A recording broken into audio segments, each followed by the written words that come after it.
Buenas tardes. Saludos a todos ustedes que nos escuchan, especialmente al doctor Camilo Montoya Reyes, a quien agradecemos desde ahora la disponibilidad para impartir la ponencia titulada El principio de la necesidad de la pena en el Estado social y democrático de derecho.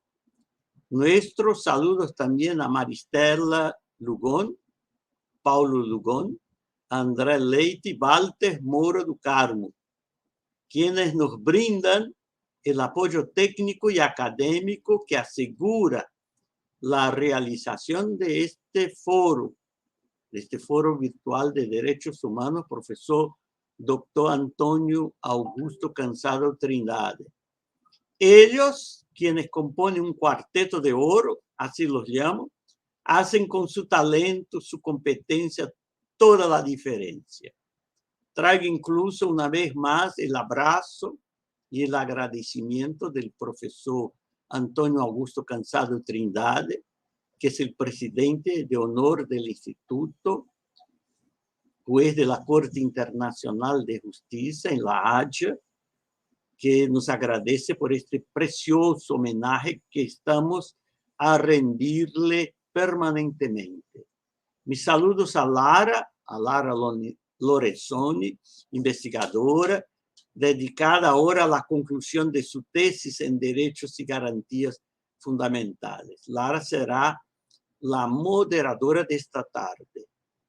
Para aquellos que participan en el foro por primera vez, les agrego que este evento, que precisamente hoy concluye sus actividades del corriente año, es organizado por el Instituto Brasileño de Derechos Humanos, en alianza con la Procuraduría General del Estado de Ceará y el Foro Nacional de las Procuradurías Generales de los Estados y del Distrito Federal.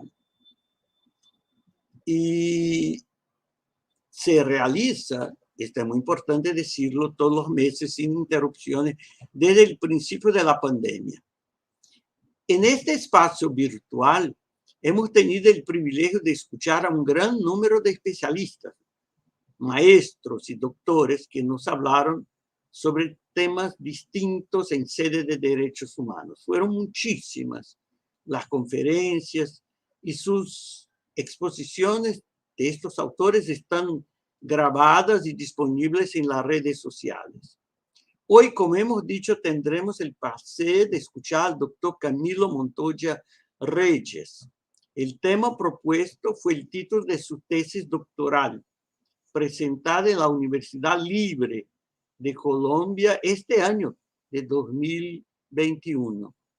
Les digo con mucho orgullo que participé el 10 de febrero de este año en la calidad de jurado en el Tribunal de Sustentación de su tesis doctoral, cuando entonces se otorgó a Camilo la máxima distinción, summa cum laude, por, pongo entre comillas, renovar la dogmática jurídica penal y hacer un importante llamado a la Academia Jurídica Colombiana y Latinoamericana a repensar la pena y la dignidad, poniéndole de presente al derecho el drama de lo humano y las oportunidades que tiene de dialogar con la academia. En mi intervención, dije entonces que me encantó su tesis y en ella pude ver muchísimos puntos positivos, a saber, la excelencia del tema, de la propuesta de la necesidad de la pena, comprendiéndose como necesaria la pena que favorece el crecimiento del penado, el destaque dado por Camilo a la individualización de la pena, la exposición clara de su objeto, la metodología empleada, el diálogo epistemológico, el análisis de la pena nominal y la pena real, la buena distribución de los capítulos y la excelente bibliografía. di como jurado particular énfasis a sus extraordinarios aportes y las excelentes conclusiones. Estoy seguro de que al reproducir el tema de sus tesis doctoral hoy por la tarde, el doctor Camilo Montoya Reyes logrará brindarnos una preciosísima conferencia. Reitero mi agradecimiento en nombre de todos los que toman parte en la organización de este foro y transmito de inmediato la palabra a Lara, a quien corresponderá presentar formalmente al conferencista y fungir, repito, como moderadora. Pido a Paulo Lugón o a Maristela o a André Leite que haga la conclusión de la presente mesa, invitando a todos los participantes a seguir acompañándonos el año venidero, porque este foro sigue ocurriendo el próximo año de 2022. Feliz año nuevo a todos y todas. Con la palabra, Lara. Buenas tardes a todos y todas. Como o professor César ha dicho, me llamo Lara, soy abogada penalista en Brasil, brasileña, y actualmente estudiante de doctorado en Derecho. E hoje nós vamos a ouvir a conferência do professor Camilo Montoya Reis, que é também abogado, especialista em ciências penais e criminológicas e doutor honoris causa da Universidade Cervantes de México. Então, agora vamos a escuchá-lo em sua conferência que tiene por título El principio de necesidad de la pena en el Estado social y democrático de derecho. Profesor Camilo, tiene la palabra. Doctora Lara, muchísimas gracias a usted y al doctor César Barros, a todos los directivos del Instituto Brasileño de Derechos Humanos, por concederme en el espacio para participar e invitarme a participar en este foro virtual de los derechos humanos que el Instituto Brasileño de Derechos Humanos realiza mensualmente como una forma de aportar a la academia, a la dogmática de los derechos humanos y en este caso con la charla de este servidor esta tarde a la dogmática de la necesidad de la pena. Le agradezco mucho, me siento muy orgulloso y muy honrado de que me haya invitado precisamente uno de los jurados internacionales que examinó mi tesis doctoral presentado en la Universidad Libre. Fui becario de la Universidad Libre de Colombia, universidad que acostumbra como una buena práctica concederle becas a sus docentes. Y efectivamente se elaboró esa tesis doctoral sobre el principio de necesidad de la pena en el Estado social y democrático de derecho. Como dice el profesor César Barros, es básicamente trasladar la pregunta al ámbito de la posibilidad de humanizar la pena.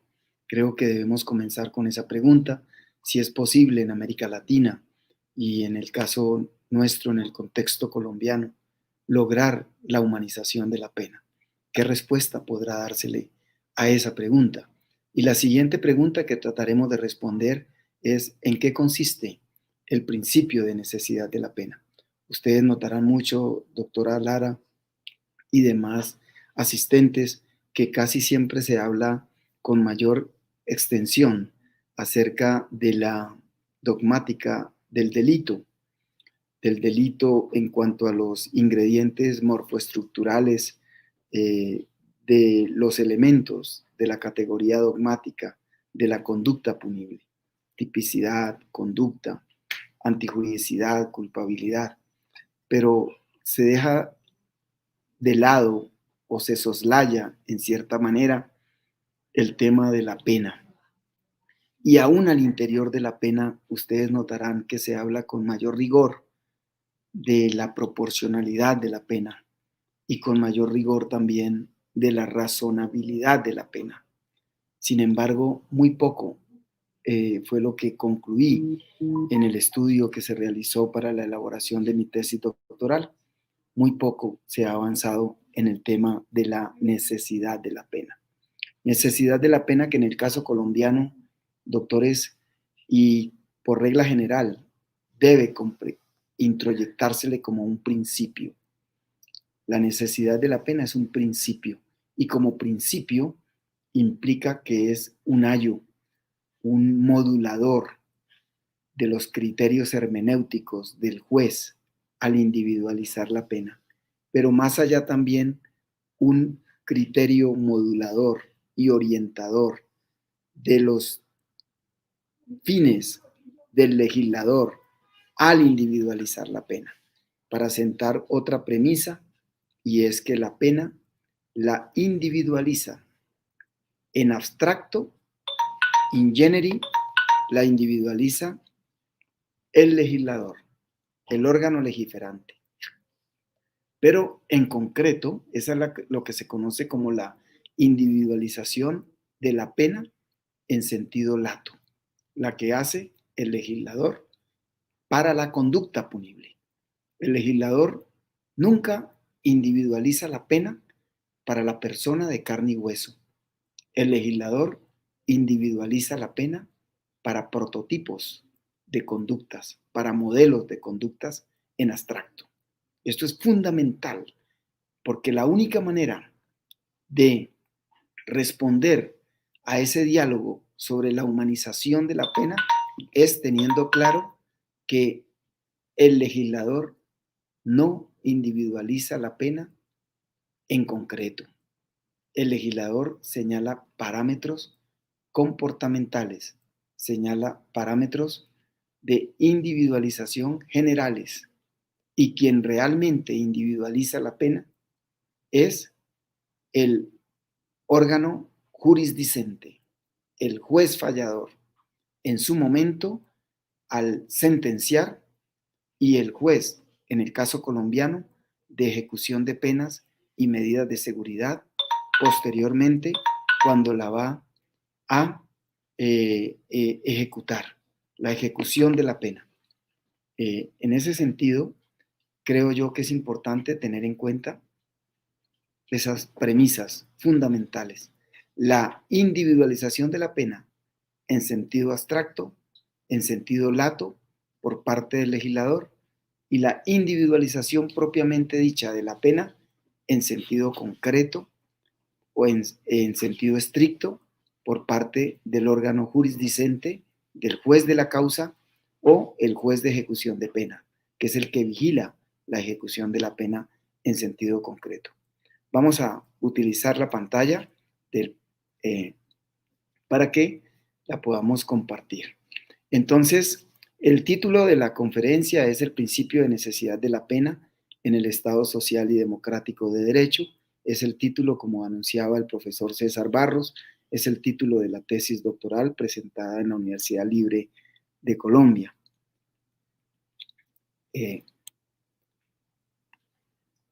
La pregunta que nos habíamos formulado, ¿es posible humanizar la pena? Y esa pregunta va acompañada de otra fundamental, doctores, y es, ¿la pena siempre es necesaria? Obvio que la respuesta es negativa, no siempre es necesaria la pena. Sin embargo, doctores, responder ese interrogante implica romper muchos paradigmas, sobre todo en la mente del legislador y en la mente del fallador. ¿Por qué en la mente del legislador? Porque por el expansionismo penal, por la política criminal expansionista y que hace cada vez el derecho penal más intenso y más extenso, se cree que la mejor manera de responder a la conducta delictiva es fijándole una pena, una consecuencia negativa como es la pena. Y en la mentalidad de los jueces Implica también romper paradigmas. El paradigma según el cual lo mencionó en su momento desde la década de los 60 y en los 70 el profesor Klaus Roxin, cuando decía que no siempre que se evidencie la comisión de una conducta típica, antijurídica y culpable, es decir, que no siempre que se evidencie la comisión de una conducta delictiva, necesariamente tendrá que imponerse una pena. Se crea una categoría intermedia, además de la verificación de la conducta, además del carácter típico de la misma, además del carácter antijurídico o lesivo de esta sin justa causa, y además de la culpabilidad o juicio de reprochabilidad de la conducta, se crea una categoría cuál es la necesidad de la pena. Es decir, todo juez, al condenar, tiene que necesariamente preguntarse si la pena es necesaria. Necesaria para imponerla, necesaria para ejecutarla y necesaria frente a la duración de la misma, es decir, la individualización propiamente dicha en sentido cuantitativo en términos de duración y en sentido cualitativo en términos de modalidades de ejecución. Una forma menos gravosa de ejecución, como sería la prisión domiciliaria, o una forma que implicaría sustituir la ejecución, como serían los subrogados penales. En el caso de Colombia, tendríamos la condena de ejecución condicional, hoy denominada suspensión condicional de la ejecución de la pena, y la libertad condicional. Entonces, miren todo lo que implica la respuesta a ese interrogante, doctores. La pena no siempre es necesaria, pero concientizarnos de esa respuesta implica romper paradigmas, porque, por ejemplo, la mayoría de jueces parten de la premisa de que la imposibilidad de aplicar la pena o la innecesariedad de la pena solo se podía predicar, por ejemplo, en tratándose de delitos culposos o delitos imprudentes, como se conocen en la dogmática internacional, o delitos sancionados con pena no privativa de la libertad. Pero hay cierta reticencia, hay cierta resistencia a reconocer que la pena puede no ser necesaria, aún en tratándose de conductas punibles dolosas. Y esto se debe, doctores, a que en el ámbito colombiano el legislador tiene dos normas, una de ellas ya la veremos, el artículo 3 del Código Penal, norma rectora, según el cual no se puede imponer una pena que no sea necesaria. Es decir, la imposición de la pena responderá, dice la norma, la imposición de la pena responderá a los principios de necesidad, proporcionalidad y razonabilidad. Sin embargo, a pesar de que es un principio rector con una fuerza vinculante inmediata, orientador de la dogmática, orientador de la praxis judicial, a pesar de esa entidad supranormativa que como principio tiene, se cree, por virtud del artículo 34 del mismo plexo normativo, en el caso colombiano, el artículo 34 del Código Penal, que establece una enunciación, porque para mí esa norma es enunciativa, no taxativa, y la norma enuncia que en tratándose de delitos culposos, donde haya una relación entre víctima y victimario y las consecuencias de la conducta punible solo hayan alcanzado a la víctima y al victimario y haya una relación de parentesco cercana entre uno y otro, que el juez puede prescindir de la aplicación de la pena si la considera innecesaria, habida consideración del dolor que ocasiona la comisión de la conducta. Hipótesis, por ejemplo, del padre quedando reversa en su garaje a su camioneta, moviéndose la camioneta en reversa, el niño de 5 años jugando con el papá, se esconde detrás de la camioneta, el padre no lo ve y lo arrolla con la camioneta o lo lesiona con la camioneta y puede el niño hasta morir. En ese caso, por tratarse de un delito culposo, donde hay una relación estrecha entre víctima y victimario, una relación de parentesco, y el dolor que produce la comisión de la conducta punible es una especie de reconocimiento legal de lo que en mi tesis doctoral denomino la pena natural o pena naturalis. Entonces estaríamos allí, el artículo 34 del Código Penal reconoce esa posibilidad, repito, en tratándose de delitos imprudentes o culposos con esas características o delitos sancionados con pena no privativa de la libertad. Y la mayoría de la judicatura en Colombia ha introyectado esa norma como si se tratara de la única posibilidad que tiene el juez para abstenerse de imponer la pena por considerarla innecesaria. Y la propuesta, una de las propuestas principales de mi tesis, doctores, es que el artículo 34 enuncia una facultad, una posibilidad para que el juez se abstenga de imponer la pena, pero no las agota todas.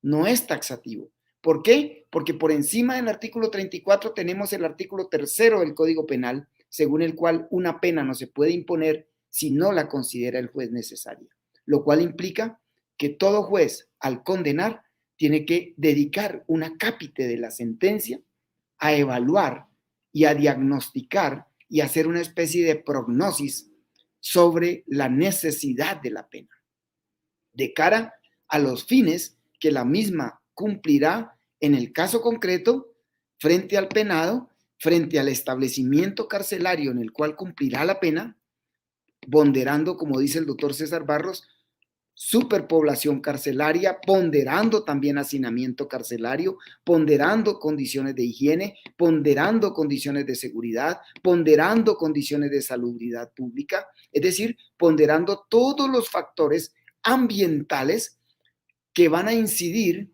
en la forma de ejecución de la pena.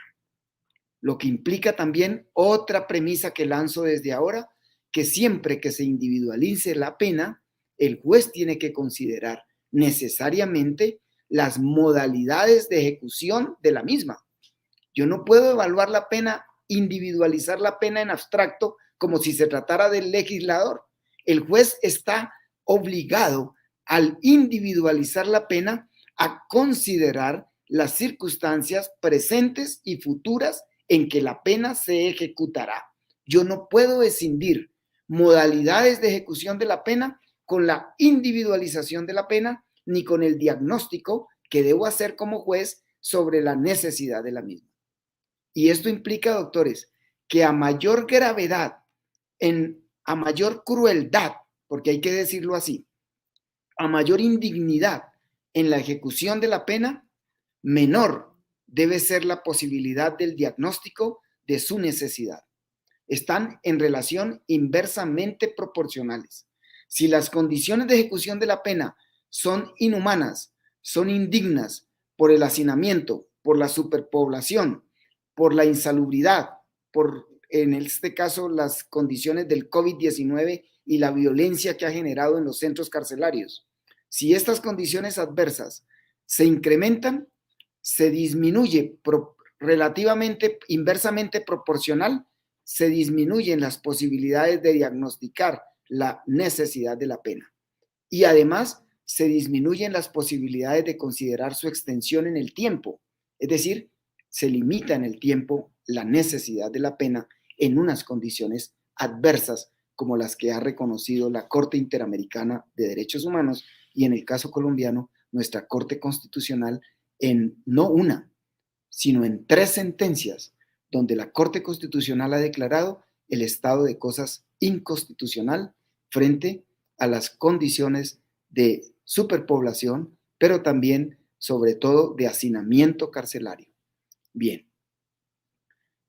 La segunda pregunta, doctores, que vemos en el recuadro es si la necesidad de la pena como principio lo debemos entender como una categoría dogmática del delito o lo debemos introyectar como una categoría dogmática de la pena. Yo creo que debe ser una categoría dogmática de la pena en cuanto a que como principio rector debe necesariamente orientar la imposición de la misma.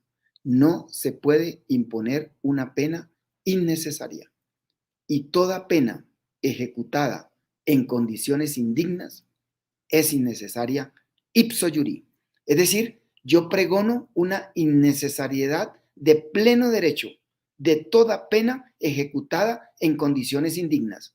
Y esto abarca a toda América Latina, doctores, porque nosotros sabemos muy bien que las condiciones en que la pena se ejecuta por la superpoblación, por el hacinamiento, por la inseguridad, por las condiciones de higiene precarias, por las condiciones de seguridad, por el atentado constante que representa la amenaza de la ejecución de la pena para la vida del penado, para la seguridad del penado y por el sufrimiento que la misma implica, y sobre todo, todo esto incrementado por la pandemia y los estragos del virus COVID-19, implica necesariamente la reconsideración, el repensar la necesidad de la pena como categoría dogmática. Ya habíamos señalado que la pena se individualiza. Yo no hablo, doctores, en Colombia se ha acostumbrado, y en algunos países de América Latina, a hablar del proceso dosimétrico de la pena, la dosimetría de la pena. Otros hablan de la dosificación de la pena. Respeto ese lenguaje, pero en mi tesis doctoral hago algunas propuestas de la necesidad de morigerar el lenguaje que utilizamos para que se facilite la ruptura de ciertos paradigmas mentales. Y en el lenguaje es clave. Sostengo, por ejemplo, que si bien es cierto se habla de penas privativas de la libertad, y las penas son privativas de la libertad porque encierran al ser humano, lo aíslan, considero que deberíamos tener como desiderata que realmente la pena no fuera privativa, sino restrictiva de la libertad. Porque ya vamos a ver más adelante, en el caso de la Corte Interamericana y la Corte Constitucional Colombiana, han señalado que hay unos derechos intocables de todo penado. Todo ser humano condenado tiene unos derechos fundamentales que son intocables y que aún la pena no los puede tocar.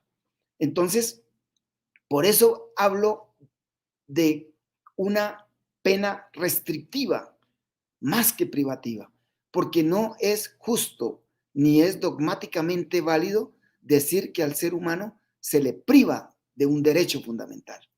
Todo derecho fundamental se podrá limitar, se podrá suspender, se podrá morigerar su ejercicio, pero privarlo de él, el penado sigue siendo libre. Sin embargo, es claro que el lenguaje que se utiliza es pena privativa de la libertad. Hablar de tratamiento penitenciario también. El ser humano no puede ser tratado como si se tratara de un objeto, porque eso atenta contra la dignidad humana. Entonces, tratamiento penitenciario. Hablar de de dosificación de la pena. Allá quería llegar. Yo sostengo, doctores, que la pena más que dosificarla, se individualiza. Dosificar la pena es hacer cuentas, es jugar con los números abstractos, agravantes, atenuantes, en qué cuarto me muevo, en los cuartos medios, en el cuarto máximo del ámbito de punibilidad que tiene el juez, de acuerdo a la pena mínima absoluta y la pena máxima absoluta. Pero individualizar la pena es un concepto mucho más vinculante y mucho más omnicomprensivo en un Estado social y democrático de derecho, como en el caso colombiano, fincado, fundado en el respeto de la dignidad humana. Individualizar la pena implica considerar todos los factores singularizantes del ser humano. Individualizar la pena implica entender que cada ser humano penado es un microcosmos, con todo un mundo de aspiraciones, de sueños, de metas, de prejuicios, de perjuicios que le ocasiona y que él ocasionó con su conducta. Todas esos temores, esas ansiedades, esas angustias, esa forma de pensar tan individual y que tanto debemos respetar por virtud de la dignidad humana como libre desarrollo de su personalidad, libertad de culto, libertad de pensamiento, libertad de opinión, libertad de expresión. Entonces, individualizar la pena es considerar la condición humana del penado. Dosificar la pena es más un ejercicio abstracto, que lo hace más el legislador cuando señala parámetros, porque ni siquiera el legislador dosifica penas. El legislador señala parámetros que, a mi modo de ver, y así lo sostengo en la tesis, doctores, no son parámetros insalvables. Los parámetros que señala el legislador tienen que ser parámetros que tienen que ceder, porque es respeto al principio de legalidad, pero en ciertas ocasiones tendrán que ceder por virtud del respeto al principio de dignidad humana. Y eso lo hará el juez en el ejercicio de, no de dosificación, sino de individualización de la pena.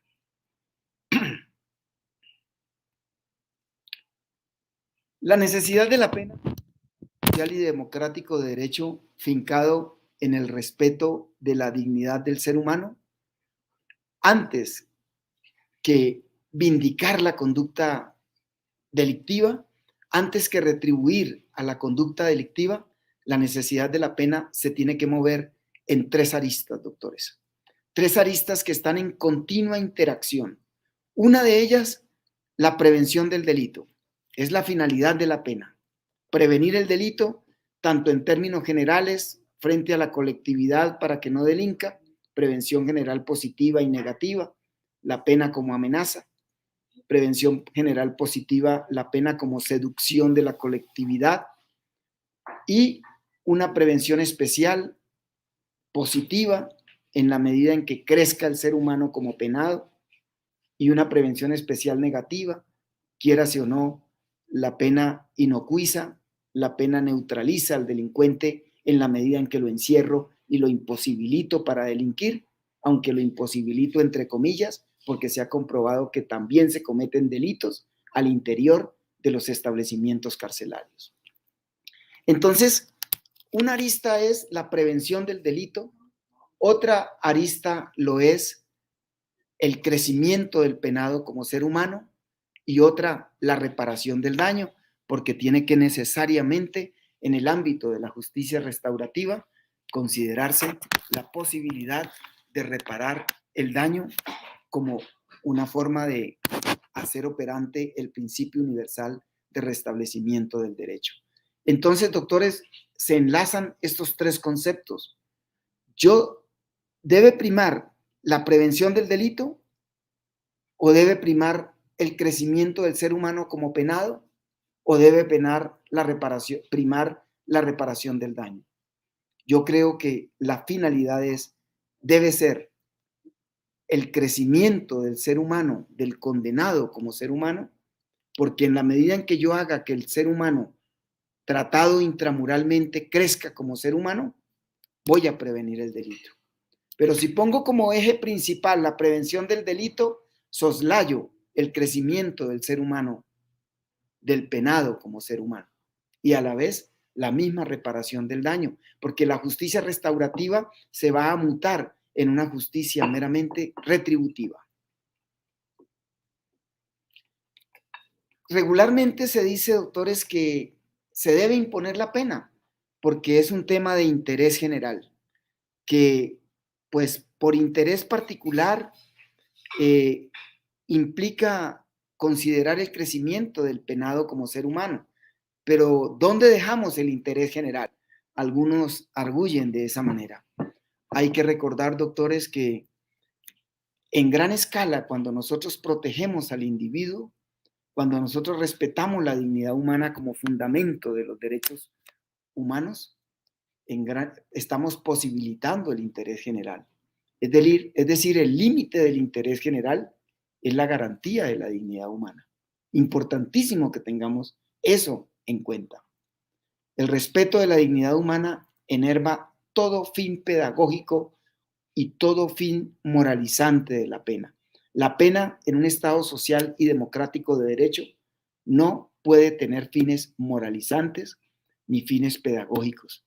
Yo no puedo pretender cambiar la manera de ser del penado, porque estaría aplicando en el ámbito punitivo un derecho penal de autor. Yo no puedo cambiar la forma de pensar ni la forma de ser del condenado. Se la tengo que respetar. Presento un abanico de posibilidades en las modalidades de su ejecución para que él opte por algunas de ellas, que es deber del Estado presentarlas para que redima pena, para que rebaje pena, para que se eduque o se reeduque, para que se resocialice.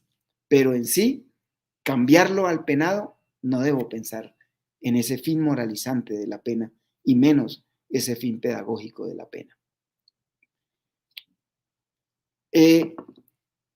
Si realmente nosotros reconocemos la primacía de la dignidad humana, entonces la principal finalidad de la pena habría que repensarla y viene a ser la reinserción social del condenado, es decir, su crecimiento como ser humano, su reeducación y obviamente restablecer la armonía social y reparar el derecho quebrantado en la medida de lo posible, restablecer el daño ocasionado con el delito.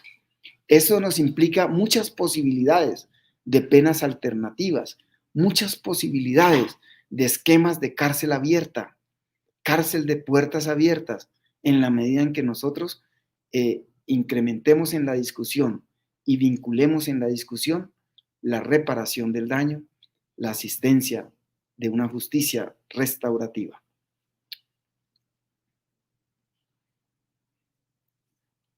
Aquí hago énfasis una vez más en la siguiente diapositiva, en ese objetivo de la pena en un Estado social y democrático del derecho, el crecimiento como ser humano del penado. Yo creo que ese es el resumen de mi tesis, para de esta forma prevenir la comisión del delito. No es la prevención del delito como fin de la pena, porque no hay forma de saber cuántos delitos se evitaron cuando se ejecutó una pena. No hay datos, no hay forma ónticamente posible de recoger información de cuántos delitos se evitaron, cuántos delitos se evitó la pena impuesta y ejecutada. ¿Verdad? Solo se conoce la información de algunos de los delitos cometidos. Yo tendré información de reincidencia, pero nunca de cuántos delitos que se iban a cometer no se cometieron. Entonces, es importante tener en cuenta que esa finalidad, además de etérea, es una desiderata muy bonita, pero que en un Estado social y democrático de derecho debe cambiar, porque si está afincado en el respeto de la dignidad humana, el crecimiento del penado como ser humano, su reeducación, debe ser la finalidad de la pena. Y de esta manera lograré la prevención del delito. Es distinto ese enfoque.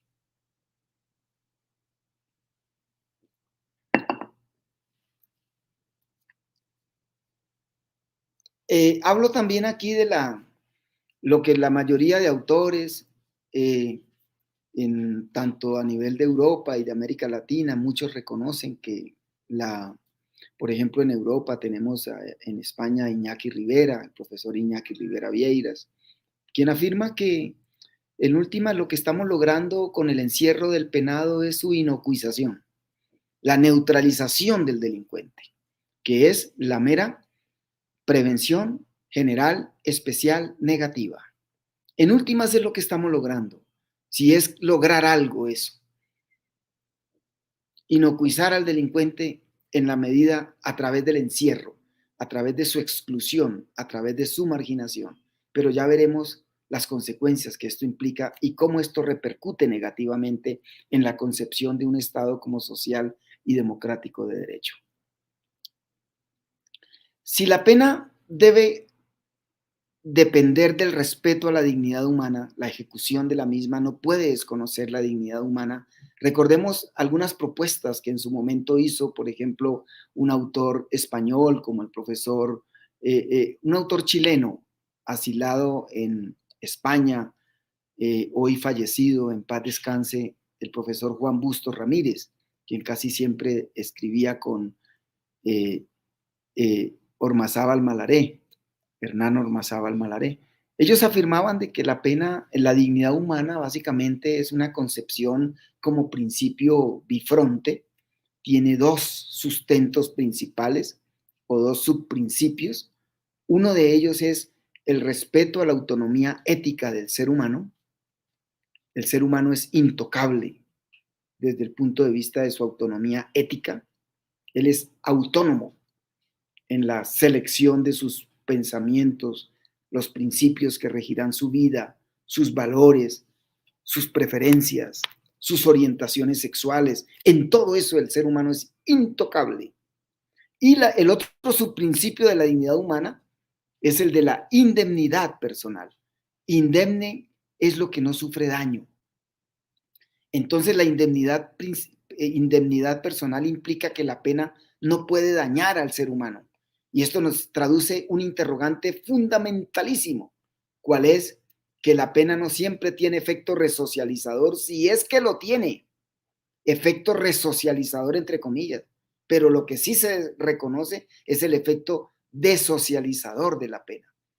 Entonces, como la pena causa daño, atentaríamos contra la dignidad humana, concretamente contra el principio de indemnidad personal. Ningún tratamiento oficial por parte del Estado, incluida la pena, puede dañar al hombre. No lo puede degradar, no lo puede deshumanizar, bien sea para cosificarlo o reificarlo, o bien sea para animalizarlo.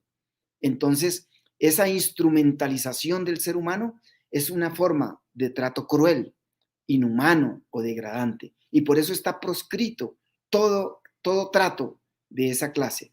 Entonces, por virtud de la indemnidad del ser humano, una pena indigna, por ejemplo, por problemas de hacinamiento, de higiene, de salubridad, de seguridad, si respetáramos la dignidad humana en el subprincipio de indemnidad personal, esa pena no podría considerarse necesaria. Porque, repito, toda pena indigna es ipso iuri innecesaria. Y por virtud del principio de autonomía ética del ser humano, otro subprincipio de la dignidad humana, toda pena que desconozca la autonomía ética del ser humano, que trate de cambiar su forma de ser o su forma de pensar, toda pena que tenga fines moralizantes, toda pena que tenga fines pedagógicos, es una pena indigna y es una pena innecesaria. Ahí está esa primera conclusión, doctores. Toda pena ejecutada en condiciones indignas debe considerarse innecesaria. Pero el juez no se hace esa pregunta, doctores. Hablo en el ámbito colombiano. Ustedes responderán en el ámbito de sus respectivos países. En el ámbito colombiano, el juez debería formularse la pregunta cuando hace la prognosis para establecer la necesidad de la pena. ¿En qué condiciones se va a ejecutar esta pena que yo hoy como juez de la República estoy individualizándola? Desde el punto de vista cuantitativo, pero resulta que la pena también la individualiza el juez desde el punto de vista cualitativo. Y la individualización cualitativa de la pena, miren que no hablo de dosificación. No estoy en el campo de la dosimetría penal. Yo no quiero que esto se convierta en un ejercicio matemático de cuántos agravantes, cuántos atenuantes, cómo la incrementamos en una tercera parte, en la mitad. Eso es muy bonito, las cuentas, y hay que hacerlas con sumo cuidado, pero me refiero a la individualización de la pena. Entonces, ¿en qué condiciones se va a ejecutar la pena? El juez no puede decir, yo individualicé la pena, la tasé en tanto, se va a ejecutar intramuralmente, no concedí el sustituto de la prisión domiciliaria o no concedí ningún subrogado, se va a ejecutar intracarcelariamente y se la entrego al director del IMPEC o le entrego al penado al IMPEC. Y el IMPEC lo recibe y recibe la situación y es problema del IMPEC. En Colombia, doctores, es el Instituto Nacional Penitenciario y Carcelario. Es un organismo del Estado que controla la ejecución de la pena, exterioriza lo que se denominan las especiales relaciones de sujeción. Es la administración de las cárceles por parte del Estado, todo el régimen penitenciario y carcelario. Es un instituto del Estado. Entonces el IMPEC examina en qué condición se va a ejecutar la pena, pero como el juez se lo entregó y el juez no fijó parámetros, porque todo juez respetuoso de los derechos humanos y de la dignidad humana, al individualizar la pena, tendría que decirle al director del IMPEC que solo lo puede recluir en un establecimiento carcelario donde no haya, por ejemplo, hacinamiento.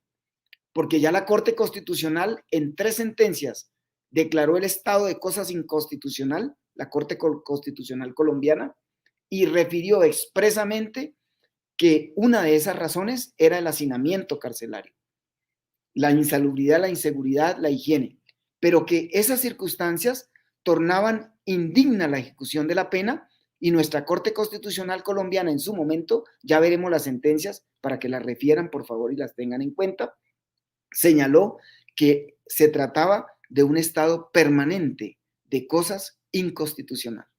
Es decir, cada segundo que un interno está recluido está en un estado de cosas inconstitucional, permanente, latente. Entonces, al juez le debería preocupar en qué condiciones se va a ejecutar la pena y debería exigir que se ejecutara en un establecimiento donde, por ejemplo, no hubiera hacinamiento. Porque si las reglas para la protección de los reclusos, las reglas Nelson Mandela, establecen que el nivel debería ser de 0, y recuerden también, doctores, que las reglas de Mandela no establecen el espacio mínimo que debe tener un recluso. Eso es cierto. ¿Qué dicen las reglas? Las reglas de Nelson Mandela establecen que todo el Estado debe asegurar que las personas privadas de la libertad tengan, comillas, un espacio personal suficiente. Ese es el mandato abstracto de las reglas de Mandela.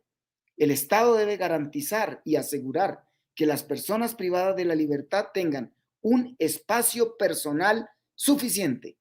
Pero miren ustedes, el Comité Europeo para la Prevención de la Tortura y de las Penas o Tratos Inhumanos o Degradantes, ese Comité Europeo sí señaló espacios numéricos concretos.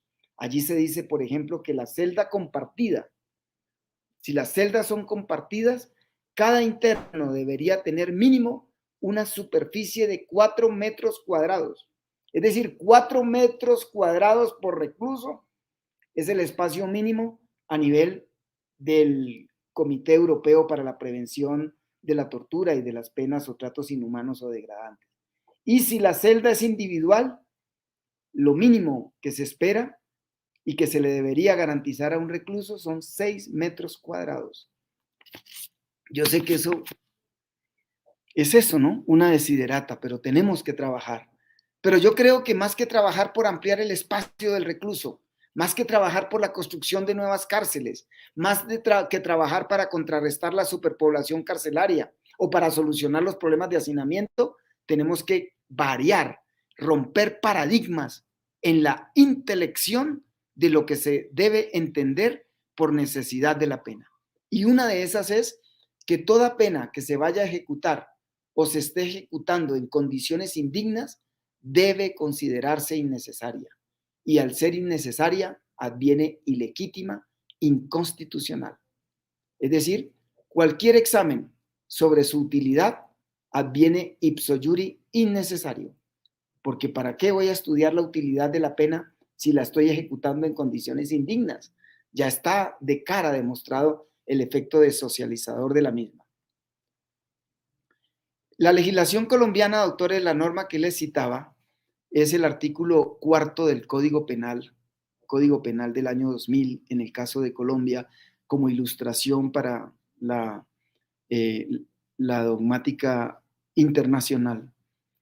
Allí establece como fines de la pena, nuestro sistema es un sistema plural en cuanto a fines de la pena. Hay legislaciones que no establecen en la legislación expresamente en sus plexos normativos los fines de la pena. Colombia los estableció allí, los señaló en el artículo 4. Establece que como fines de la pena la prevención general, la retribución justa, la prevención especial, la reinserción social del condenado y la protección del condenado.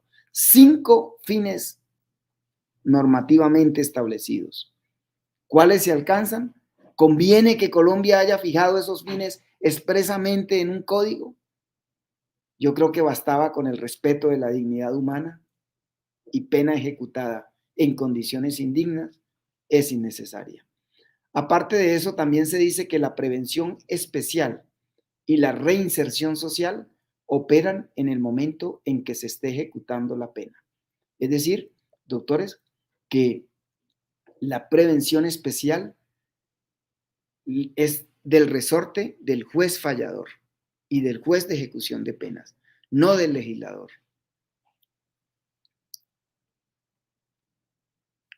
Hablo también, doctores, importante un concepto, sé que es osado hablar de una prisión perpetua material.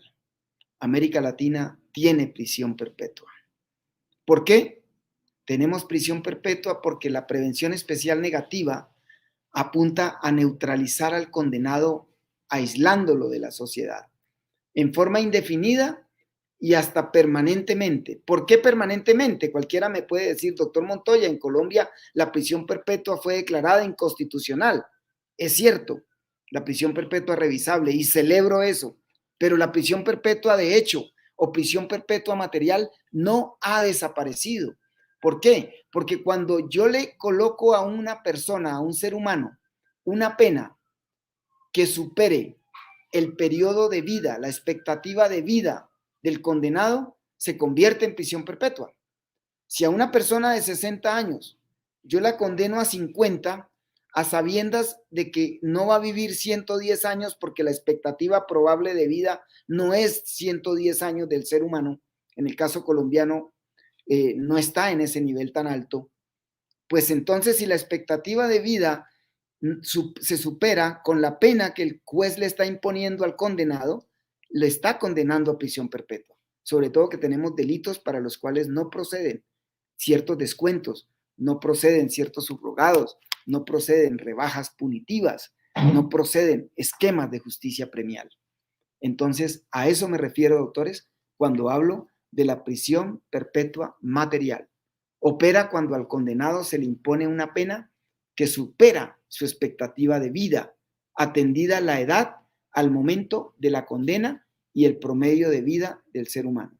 Es decir, doctores, toda pena debe dejarle al condenado la esperanza de un periodo de vida en libertad. Todo condenado debería, si no hay prisión perpetua en ese país respectivo, toda pena, al ser impuesta, debe dejarle al penado la posibilidad de una expectativa de vida en libertad.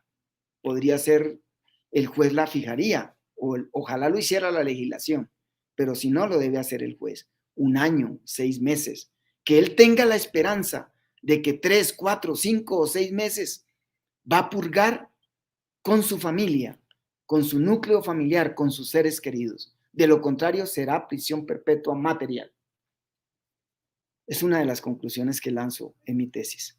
Las condiciones indignas de la ejecución de la pena tienen que ser ponderadas al momento de su individualización.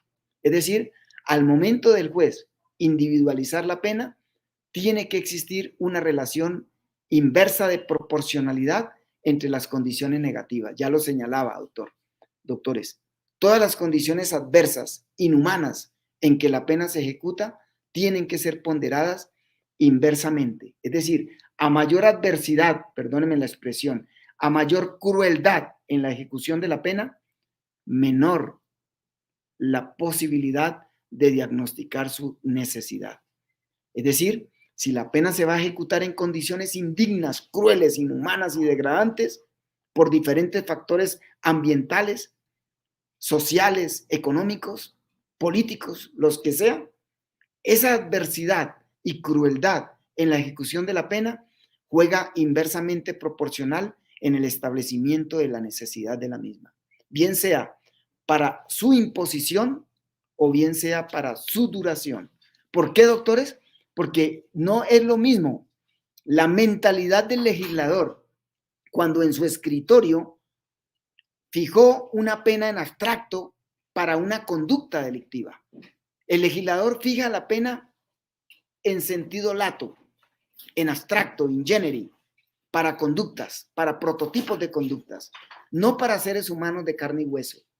Pero el juez fallador sí es el que individualiza la pena para esa persona de carne y hueso concreta, para ese microcosmos que es el ser humano, en un contexto fáctico y en un contexto social y en un contexto ambiental determinado frente a cierto establecimiento carcelario.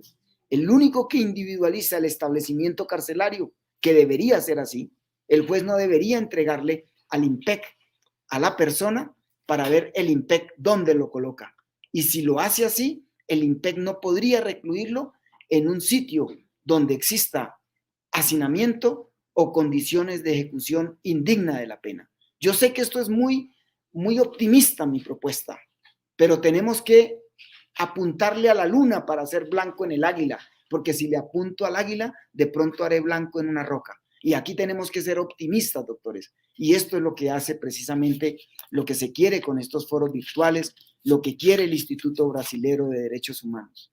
Eso es lo que creo yo, repensar, en el caso de esta propuesta mía, la necesidad de la pena, doctores. Entonces, se tiene que considerar que los días o los años en que piensa el legislador son años establecidos en abstracto, sentado en un escritorio. Y los años reales que va a ejecutar, que va a cumplir el penado, son años distintos a lo que se conoce la pena real. Esa es la pena real, muy distinto a la pena nominal. Yo digo que es necesario diferenciar entre la pena nominal, en términos, por ejemplo, de duración, la pena nominal en abstracto, 15 años, 20 años, 30 años de prisión, y la pena real, ejecutada en concreto en X o Y establecimiento carcelario, en tales circunstancias, cuál es el promedio, cuál es el índice de hacinamiento, cuál es la superpoblación, cuáles son las condiciones de higiene, en qué circunstancias se va a ejecutar la pena. Y si esas circunstancias son adversas, entonces yo tengo que establecer parámetros de diferenciación, porque yo tengo que discriminar positivamente, y respetaría el principio de igualdad y la dignidad humana un juez que diga que la pena, por ejemplo, de 30 años que en abstracto fijó el legislador, lleva 15 años, por ejemplo, ejecutándose en estas condiciones de indignas, o esos 15 años van a representar 2 días efectivos de pena. Cada día de pena real van a representar 2 días de pena nominal. O cada día de pena real, dependiendo de la crueldad de la ejecución, hay que establecer niveles de crueldad en la ejecución de la pena. Yo sé que duele decir eso, pero doctor Montoya, ¿usted cómo propone medir la crueldad? De la misma manera que se miden los niveles de hacinamiento carcelario, de la misma manera que se miden la inseguridad en un penal, con datos estadísticos. Entonces, propongo, doctores, que el juez no puede desprenderse de esa ponderación y de esa valoración, de esa diferenciación entre pena real y pena nominal. No puede equivaler un día de pena real ejecutada en nuestras cárceles latinoamericanas a un día de pena nominal fijada en abstracto por el legislador.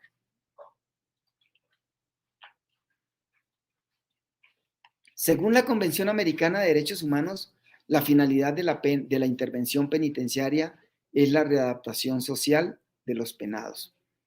Esa es una conclusión que todos la conocemos. Vamos a pasar algunas diapositivas para concluir la charla en esta tarde, porque entiendo que solo eran máximo 50 minutos, me decía el profesor César. La necesidad, la importancia, doctores, de respetar el principio de legalidad en la ejecución de la pena.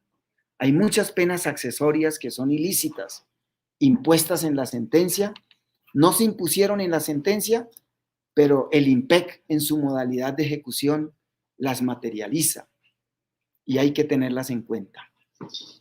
Les hablaba de las 3 sentencias, lo prometido es deuda.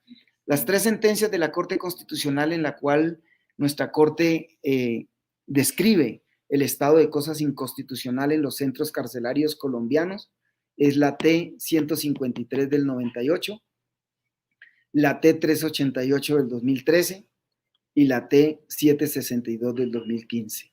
Allí declaró la Corte Constitucional el estado de cosas inconstitucional en los centros carcelarios del país. Cada segundo, cada minuto, se están vulnerando los derechos fundamentales de los internos. Hay unos derechos intocables de los internos, doctores, y es necesario tener en cuenta. Por eso yo hablaba de la morigeración del lenguaje. No acudir a eufemismos para disfrazar la crueldad de la pena, sino más como una manera de nosotros reconocer la violencia que ya va íncita en la ejecución de la pena, con el uso de nuestro mismo lenguaje. Por eso hablo de unos derechos intocables, como por ejemplo, no pueden resultar afectados los derechos a la vida, a la integridad personal, a la salud, a la igualdad, a la libertad religiosa, a la personalidad jurídica, derechos de petición, al debido proceso, al acceso a la administración de justicia. Esos derechos son intocables, así se trate de una persona condenada. Bueno, la necesidad de considerar la individualización de la pena, las modalidades en que se va a ejecutar. Y aquí también planteo, doctores, que la necesidad de la pena no puede ser tarea exclusiva del juez. Es decir, la determinación de la necesidad de la pena, el diagnóstico sobre la necesidad de la pena, no es un concepto netamente jurídico, es un concepto también, no es solamente deóntico, es un concepto también óntico. Y ello implica que se establezca un equipo interdisciplinario. En el caso de Colombia, el artículo 447 de nuestro Código de Procedimiento Penal regula una audiencia que se denomina la audiencia de individualización de la pena. Y esa audiencia es soslayada porque se adelanta infortunadamente en cuestión de minutos, cuando se supone que la finalidad de esa audiencia es conocer al penado, conocer al condenado. Y esa audiencia entonces establece allí que para establecer la necesidad de la pena se debe ponderar y que el juez puede inclusive suspender la audiencia y designar un equipo interdisciplinario que lo asesore para efectos de establecer qué tan necesaria es la pena. Es una norma que muy pocos jueces la han estrenado en Colombia. Soy profesor en la Universidad Libre del módulo en la maestría Teoría de la Pena y algunos jueces penales del circuito me confesaban que son muy pocos los jueces, contados los que han utilizado esa audiencia, la han suspendido y han ordenado pruebas en esa audiencia, cuando ya nuestra Corte Suprema de Justicia, Sala de Casación Penal, ha precisado de que es deber del juez, en ciertas hipótesis, ordenar inclusive la práctica de pruebas para conocer al penado, sus circunstancias, antecedentes personales, familiares, sociales, laborales, de toda índole, porque yo tengo que conocer al penado. Será la única manera de individualizar la pena, o si no estaría repitiendo lo que hizo el legislador. Individualizó la pena en abstracto para la conducta y yo en abstracto le individualizo la pena al condenado. No puede ser así. Vamos a ir ahora a las conclusiones, doctores. Debo saltarlas. Estas son, en 5 minutos termino, la propuesta garantista. La denominé así, doctores. La denomino de esa manera, una propuesta garantista para la sana intelección y aplicación del principio de necesidad de la pena. ¿Recuerdan que fue el interrogante que formulamos al comienzo? ¿Cómo entender cuál es la sana intelección del principio de necesidad de la pena? Hay unos tips jurídicos, los he llamado así. Esa propuesta son 12 puntos. Primer punto, ya están desarrollados, solo los voy a leer como conclusión. Primero de ellos, toda pena que se vaya a ejecutar o se esté ejecutando en condiciones indignas debe considerarse innecesaria. Y recuerden, doctores, en el caso colombiano, artículo 4, artículo 3, 4, principios rectores, no se puede imponer una pena innecesaria. La necesidad de la pena tiene que ser valorada, tiene que ser ponderada. Y al ser innecesaria la pena, adviene ilegítima, inconstitucional. La mejor manera de humanizar la pena, ¿recuerdan la pregunta, doctores, que habíamos formulado? Pues la respuesta es que es imposible humanizar la pena. Por eso mi respuesta es, la mejor manera de humanizar la pena es evitándola tanto el órgano legiferante para pensar en medidas alternativas a la privativa de la libertad. porque hablo de la pena privativa que yo denomino restrictiva de la libertad. El legislador tiene que no siempre creer que huyendo al derecho penal y escondiéndome en el derecho penal como el avestruz que mete la cabeza en el hueco o el que cree que la calentura está en las sábanas, que de esa manera, fijando penas e incrementando penas, soluciono problemas de tipo social que demandan otro tipo de reacciones por parte del Estado. Entonces, la mejor manera de humanizar la pena es evitándola por parte del Estado, evitándola por parte del ciudadano que delinque para que evite la pena y no cometa el delito, evitándola por parte de la sociedad también, porque le implica gastos a la sociedad. Es la mejor manera, en todo sentido, evitándola. La pena restrictiva de la libertad, que comúnmente conocida como privativa de la libertad, solo debería ser necesaria, doctores, respecto de delitos dolosos. Los delitos culposos, por excluir la intencionalidad, no deberían tener señalada pena privativa de la libertad. En el caso colombiano la tenemos, penas privativas de la libertad en tratándose de comportamientos dolosos. Otra conclusión, en un Estado social y democrático de derecho se debe controlar, pero no limitar la facultad de humanizar el ejercicio del poder punitivo. ¿A qué me refiero con ello, doctores? Que si bien es cierto hay que respetar el principio de legalidad, si un juez de la República puede abstenerse de imponer una pena por innecesaria, con mayor razón, por virtud del principio del razonamiento ad maiore ad minus, con mayor razón un juez podría, si yo puedo abstenerme de imponerla, la voy a imponer, pero voy a conceder un subrogado. Pero ya no se trataría de un subrogado por los parámetros del artículo 63 del Código Penal, sino que se trataría de un subrogado de cara a la necesidad de la pena. O voy a imponer su ejecución en forma sustitutiva, es decir, prisión domiciliaria, por encima de los márgenes del artículo 38 con todos los literales, por cuestiones de necesidad de la pena. Si la puede hasta no imponerla el juez, con mayor razón puede morigerar su ejecución, la dureza de su ejecución. Debe existir una relación inversa de proporcionalidad entre las condiciones negativas, adversas, crueles, en que se ejecutará la pena y la ponderación de su necesidad. Ya lo explicamos. El legislador y el juez deben reducir la brecha entre el ser y el deber ser en la imposición y en el cumplimiento de la pena. Es decir, es deber del juez y del legislador acercar esa brecha, ese abismo entre pena nominal y pena real, porque es muy distinta la pena que fija el legislador y muy dura y muy cruel la pena real ejecutada. ¿Y cómo morigero esa brecha? Haciendo que cueste más, perdónenme la expresión, que valga más los días de privación real frente a los días fijados en abstracto como pena nominal. No se debe interpretar como absolutos los límites para la concesión de subrogados. Lo que les decía hace un momento, doctores. Si el juez puede abstenerse de imponer una pena por innecesaria, con mayor razón la puede imponer y no ejecutarla. Un subrogado, o imponerla y ejecutarla no intramuralmente, sino domiciliariamente. Toda pena puede ser innecesaria, no solo las penas para los delitos culposos. Este es el paradigma que tenemos que romper. Es necesario que la judicatura entienda que toda pena, así sea una pena privativa de la libertad, fijada para un delito doloso, podría ser innecesaria. Hay muchas hipótesis de pena natural. Yo las traigo en la tesis, el tiempo no lo permite, solo menciono alguno. Una persona colocando un explosivo puede en un momento dado que el artefacto explote y él se lesione y quede ciego, pierda sus extremidades superiores y quede paralítico de por vida, por ejemplo. En esos casos, ahí tendríamos que reconocer la pena natural, porque sería cruel una pena impuesta en esas condiciones. Si se considera innecesaria, el juez fallador puede imponer una pena inferior al mínimo señalado en la ley. Es otra superación de la vieja concepción del principio de legalidad. Un juez puede en un momento dado imponer una pena inferior a la mínima porque ya no está hablando de límites legales, sino está hablando de términos de necesidad de la pena de cara a un principio rector.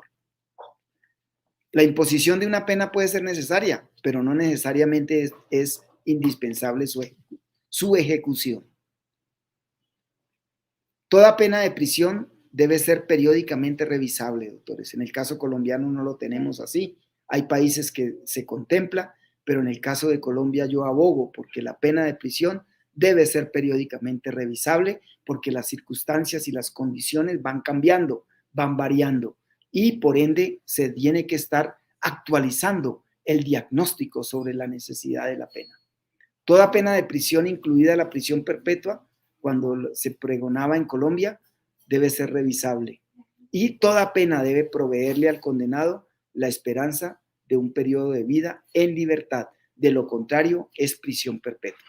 Y culmino mi charla con esta respondiendo a la pregunta: ¿cuál es la mejor manera de humanizar la pena en un Estado social y democrático de derecho? La mejor manera, si es que es posible, de humanizar la pena es evitándola.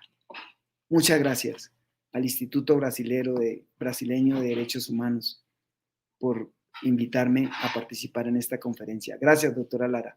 Muy amable.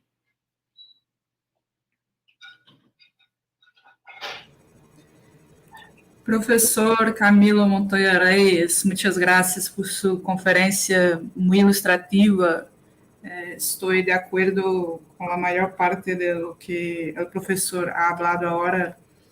É um honor poder escutar-lhe hoje sobre esse tema. Estive aqui escutando atentamente e, de hecho, me parece que os penalistas estão muito ocupados com a conduta delitiva e não se ocupam muito da pena, sobretudo da pena em concreto. A execução da sentença, então, é agujero negro, aún pior. Eu não sei como é em outros países, pero em la dogmática penal brasileira há grande vazio à hora da dosimetria da pena, quando se habla do cálculo concreto da pena. E dejamos sua atribuição muito à discreção de cada juez. E, bueno, cada juez lo hace de forma muito diferente, de modo que os fatores sociais, como o color da piel e a classe social, acabam sendo decisivos nesses momentos. Entendo que o legislador não pode prever todos os detalhes do caso concreto, pero não estamos dando demasiado poder a los jueces e a seus prejuízos procedentes de seu próprio entorno social a la hora de individualizar a sentença. Há uma maneira de encontrar ponto médio entre o legislador e o juez? Há alguma forma de estabelecer parâmetros abstratos mais precisos? Poderia o professor falar pouco mais sobre esse ponto especificamente? Gracias, doctora Lara, por su pregunta muy interesante y me lleva a precisar algo fundamental. Sí, efectivamente, el temor de los jueces es a la prevaricación judicial, al proceso disciplinario que implicaría en un momento dado imponer una pena inferior a la pena mínima o en un momento dado conceder un subrogado atendiendo a razones de necesidad o abstenerse de imponer una pena por encima de la hipótesis de los delitos culposos, que en el caso colombiano está previsto para los delitos culposos en el artículo 34 y para delitos dolosos pero sancionados con pena no privativa de la libertad. Yo creo, doctora Lara, que la respuesta está en que nosotros conciliemos, su señoría lo señaló, conciliemos el principio de legalidad con el de necesidad de la pena. Podemos llamarlo ponderación, podemos llamarlo confrontación, cotejo. Lo importante es tener claro que los principios no se matan entre sí como las normas. Las normas, por ejemplo, lex posteriori derogat lex priori, lex specialis derogat lex generalis, pero en los principios no. Entonces yo creo que el juez tiene que hacer esa ponderación para tener en cuenta, por ejemplo, que si va a imponer una pena inferior a la mínima, en el caso colombiano, doctora Lara, la pena se respeta el ámbito de movilidad a los cuartos. Por ejemplo, una pena de 5 años, pena mínima, y una pena máxima de 25 años, en el caso colombiano, el ámbito de movilidad sería restando la pena máxima a la pena mínima. 25 menos 5, 20 años. Eso lo divido en cuartos y me quedaría cada cuarto de 5 años. El primer cuarto de 5 a 10, de 10 a 15 y así sucesivamente. Entonces, ¿qué sostengo yo en mi tesis? De que para que el juez no haga un ejercicio arbitrario y reglado, sino que sea reglado, racional y fundamentado y justificado, si va a imponer una pena por debajo de la mínima y como cada cuarto es de 5 años, entonces tendría que bajar en el cuarto, yo le llamo cuarto virtual, el cuarto virtual o cuarto imaginario. Entonces tendría que bajar de 5, por ejemplo, si la pena partiera del primer cuarto, entonces podría bajar un cuarto hacia abajo. Entonces, en este caso, por ser la pena mínima de 5 años, pues podría bajar hasta un día. Pero una pena que parte, por ejemplo, de 15 a 20 años, entonces, y de 15 a 25, algo así, entonces yo establezco el cuarto y de la pena mínima hacia abajo solo podría bajar el cuarto virtual o cuarto abstracto o imaginario. Esa sería una manera para conciliar legalidad con dignidad humana y evitar esa excesiva confianza en nuestros jueces. Y la otra parte, doctora, sería que es necesario que ojalá lo hiciera el legislador, que el legislador señalara parámetros, una tabla, por ejemplo, de acuerdo al grado de crueldad en que la pena se va a ejecutar, asimismo será la conversión. Por ejemplo, una pena ejecutada en un grado de crueldad elevado, cada día de pena real equivaldrá a 3 días de pena nominal. Y si los grados de crueldad están morigerados, entonces estableceríamos una proporción de 1 a 2. Lo importante, creo yo, doctora Lara, es que el juez lo fundamente, que el juez lo motive, porque lo delicado es que se está soslayando, se está pretermitiendo ese examen que se tiene que hacer sobre la necesidad de la pena. Entonces, no se hace el examen y se cree que toda pena, por ejemplo, que supere los 4 años de prisión, se tiene que ejecutar. Es necesaria su ejecución. O que todo delito doloso, la pena es necesaria. Es romper ese paradigma. Gracias, doctora Lara. Perfeitamente. Haveria muito mais que comentar sobre isso. Creio que, todavia, há muito que discutir sobre esse tema, que é muito interessante. Pero por hoje já hemos aprendido muito e temos suficiente material para reflexionar por os próximos dias, e agradeço a invitação do Instituto de Direitos Humanos para estar aqui hoje. Creio que podemos cerrar os trabalhos. Muitas graças, professor Camilo, por sua disposição, sua excelente apresentação, que tanto nos ha enriquecido esta tarde. Muchas gracias a todos. Gracias, doctora Lara. Gracias, doctor César. No, yo sí agradezco en mi nombre personal y en nombre del Instituto Brasileño de Derechos Humanos. Yo fui jurado de tu tribunal de tesis, Camilo, y me encantó mucho.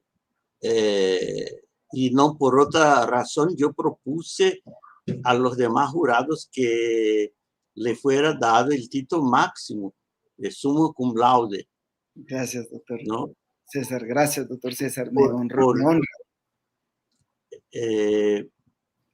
Por tus ideas muy interesantes, muy ricas, ¿no? Y yo creo que debemos escucharte siempre, sobre todo en un continente como el nuestro, el continente latinoamericano, donde la gran mayoría de las prisiones es sobrepoblada, es hacinada y no ofrece, lamentablemente, la dignidad humana que se debe ofrecer a los que están en prisión. No solo los que están condenados, pero sino también para los que esperan durante meses, durante años, ¿no? Que se decida sobre su sentencia, ¿no? Es grande el número de personas en las cárceles latinoamericanas que están en espera del juicio, sin cualquier dignidad. De modo que tus ideas, ¿no? Nosotros las recibimos con respeto, con atención.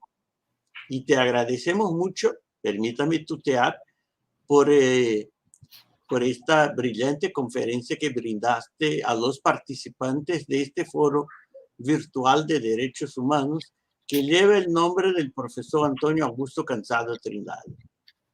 Gracias, gracias a ti, gracias a Lara, y creo que debemos concluir por lo tanto esta mesa. Gracias, doctor César. Gracias, doctora Lara. Un saludo cordial a todos los miembros del Instituto Brasilero de Derechos Humanos. Muchas gracias.